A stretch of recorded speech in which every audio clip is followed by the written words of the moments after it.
Under a bright blue early springtime sky, camping tents line a giant parking lot. On the sidewalk behind them, an ad hoc outdoor haircut is underway, while flags of Venezuela hang nearby. This is Denver, Colorado. For a city its size, it's taken in more undocumented migrants the last year or so than any other in America, some 40,000. On the day we visited, living in one of those tents in this encampment, Daniela. She told us she fled corruption and violence in Venezuela 2 years ago, finally crossing into America 2 months ago. Solamente pido las dos cosas. Carta de trabajo. We're not looking for any government handouts, she told us. We only want two things, a work permit and a safe place to be, nothing else. We're not here to commit crimes. At the U.S.-Mexico border, images such as these are seen daily.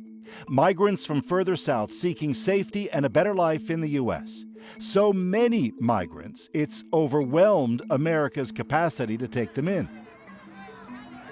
But for many millions of Americans, videos such as this, taken at the border just last month, signal it can be frighteningly out of control.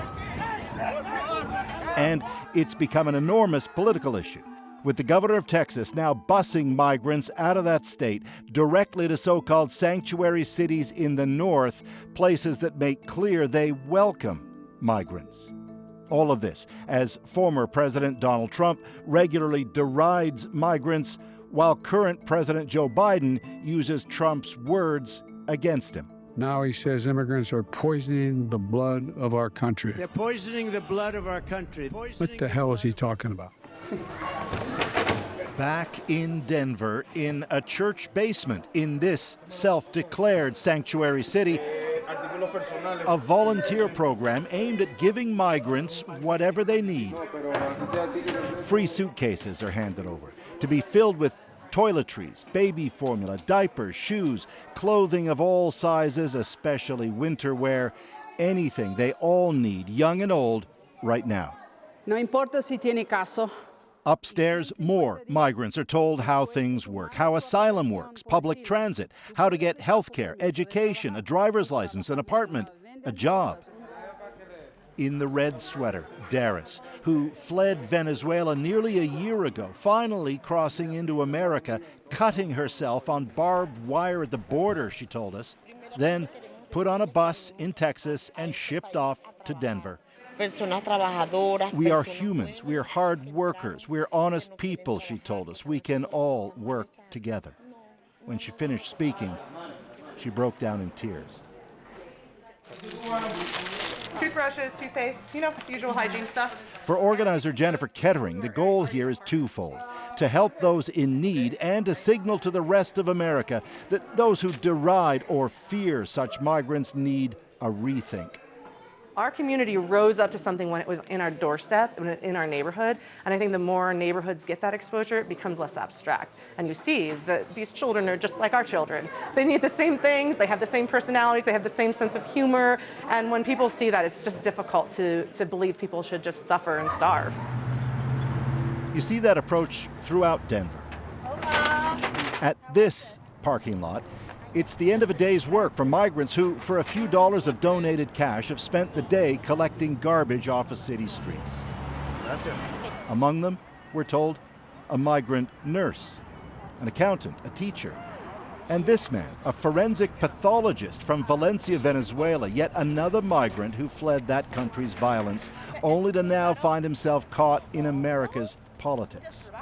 We spoke to Frank through a translator. Has Frank heard of Donald Trump?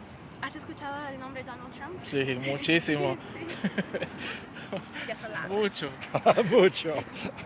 And though he laughs, he knows that the politics of this country complicates everything he and others are hoping for. Como dicen lo de la deportación a inmigrantes. I've heard Trump would do mass deportations of immigrants, he tells us. But he emphasizes, Muchas gracias por recibirnos aquí. I'm grateful to all who've welcomed us to this country. Meanwhile, across town, a bus pulls up to a one-time hotel now converted to a city-funded migrant shelter with more migrants freshly brought from Texas. At this place, guided on beginning their new lives, they're offered counseling, given advice for their kids, and there's food for everyone, and eventually, shelter. All of it costs money. So make no mistake, the city of Denver spent millions coming to the aid of migrants sent this way from Texas. There's a huge financial component to this. We're staring down a $120 million deficit right now. We're still trying to find cuts for that are as painless as humanly possible, but it is tough. Every room in here is set aside for newcomers. So, John Ewing with the city of Denver says they're trying to do the right thing and help all who land here, but he underlines both major federal parties in this country have yet to respond to the staggering growth in migrant numbers, leaving Denver and others in the lurch. But at the end of the day, we need more support because we can't do this alone. Indeed, the expense and worries over health and safety have complicated all of this and brought pushback from some. Over time, multiple encampments have been shut down. In nearby Aurora, they've explicitly declared migrants will not be offered city-funded services here. The position of Aurora right now is that we are not a sanctuary city. City Councilor Danielle Jurinsky is among those concerned that so many undocumented migrants are being allowed into America that federal authorities will, too often, simply lose track of them. And indeed, millions of Americans support Donald Trump's view that they should all simply be turned back at the border. That this is going to be a tipping point, that Americans are taking this so seriously, they will vote in November with immigration in mind. They absolutely will. And if the Joe Biden administration hasn't realized that now, I think they're in big trouble. And so it is. Migrants in Denver and beyond with their American dream in a kind of limbo. As more street encampments in Denver are shut down, this is an eviction notice, while an election looms and the future of all is in the balance.